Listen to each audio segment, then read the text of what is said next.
Κύριε καθηγητά, είμαστε στο ρωσο-ουκρανικό με τη σωστή πλευρά της ιστορίας, πιστεύετε? Γιατί αυτό ακούγεται, ως κρατικό αφήγημα.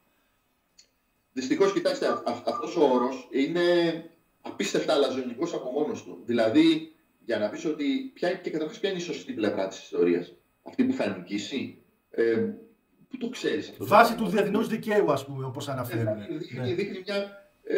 εντάξει, δηλαδή, καλώς η Ελλάδα, κατά την άποψή μου, καταδίκασε και πολύ καλά έκανε την επέμβαση της Ρωσίας στην Ουκρανία. Αλλά από αυτό μέχρι να οδηγηθείς σε μια πρώτης γραμμής, να μετατραπείς στην αιχμή του δώρατος, δηλαδή των χωρών που είναι ενάντια στη Ρωσία, είναι τελώς λάθος. Που δεν το κάνανε οι Ισπανοί, ας πούμε, που είναι μια χώρα που δεν έχει τίποτα με την Ρωσία, δεν έχει καμία σχέση και είναι και αντιρωσική. Λοιπόν, ήταν πολύ πιο προσεκτική στις κινήσεις της. Λοιπόν, και έχει και μια στρατηγικότατη συμμαχία με τις Ηνωμένες Πολιτείες. Λοιπόν, παρ' όλα αυτά ήταν μια πολύ πιο προσεκτική χώρα. Αυτό που έγινε στην Ελλάδα ήταν μοναδικό. Βέβαια, δεν το έκανε μόνο αυτή η κυβέρνηση. Είχε ξεκινήσει πριν γίνει η εισβολή στην Ουκρανία από την προηγούμενη κυβέρνηση, η οποία είχε οδηγήσει τις ελληνορωσικές σχέσεις, κανείς δεν έμαθε ποτέ, στο κατώτερο επίπεδο που είχαν υπάρξει ποτέ.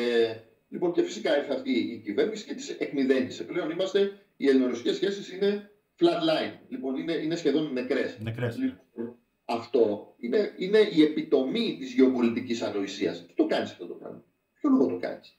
Λοιπόν, για να κερδίσεις τι? Δεν το κάνανε ποτέ, δεν το είχε κάνει καμία ελληνική κυβέρνηση. Δεξιά, ακροδεξιά, δημοκρατία, χούντα, οτιδήποτε. Δεν το είχε κάνει αυτό το πράγμα. Και στην εποχή που ήταν η Σοβιετική Ένωση και εδώ στην Ελλάδα κυριαρχούσε ο ακραίος αντικομμουνισμός. Παρ' όλα αυτά, σειρά η μία πίσω από την άλλη οι ελληνικές κυβερνήσεις είχαν πάντοτε μια πολιτική ανοιχτών θυρών έναντι της Μόσχας. Κρατούσαν δηλαδή μια καλή, μικρή σχέση, αλλά καλή. Λοιπόν, και τώρα αυτοί οδηγήθηκαν σε αυτό το οποίο είναι παρανοϊκό. Λοιπόν, δεν ξέρω τι πίστευαν εδώ οι δικοί μας και τι πιστεύουν. Ότι θα έμπαιναν οι ουκρανικές δυνάμεις στη Μόσχα και έπρεπε εμείς να είμαστε με τους νικητές. Δεν ξέρω. Για να πάρουμε τα λάφυρα, στη μοιρασιά να πούμε κι εμείς. Κυριολεκτικά είναι όντως.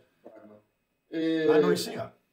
Οδηγηθήκαμε και τώρα το τραγικό της υπόθεσης είναι ότι πέραν από τον ακραίο και παρανοϊκό αντιρωσισμό, οδηγούμαστε και σε έναν ιδιόρυθμο που δεν θα το πιστεύαμε, μας το λέγαμε πριν μερικά χρόνια, αντιαμερικανισμό. Γιατί άλλαξαν τα δεδομένα στις ΗΠΑ και εμείς, επειδή είχαμε ταυτιστεί τόσο πολύ με την προηγούμενη πολιτική, πλέον στρεφόμαστε και εναντίον και των Αμερικανών. Όχι επισήμως βέβαια, αλλά υπερηραίουσα ατμόσφαιρα, να το πούμε έτσι, σε πολιτικούς του κυβερνώντος κόμματος και όχι μόνο, στα μίντια, σε αυτό που λέμε το ευρύτερο σύστημα εξουσίας στην Ελλάδα, αντιμετωπίζει τις Ηνωμένες Πολιτείες με πολύ χειρότερο τρόπο που θα τις αντιμετώπιζε το πιο ακραία αντιαμερικανικό ακροαριστερό κόμμα μετά τη Χούντα. Λοιπόν, και δεν είναι τώρα δικαιολογία εμείς είμαστε ενάντια στον πρόεδρο Τραμπ. Τι πράγματα είναι αυτά? Δηλαδή ο πρόεδρος Τραμπ τι είναι? Έπεσε δηλαδή μαλεξιπτωτό? Δεν είναι ο πρόεδρος των ΗΠΑ? Δεν είναι το Ρεπουμπλικανικό κόμμα που κυβερνάει στην Αμερική? Αυτά τα καραγκιοζηλίκια είναι πρωτοφανή και δείχνουν δηλαδή πέραν όλων των άλλων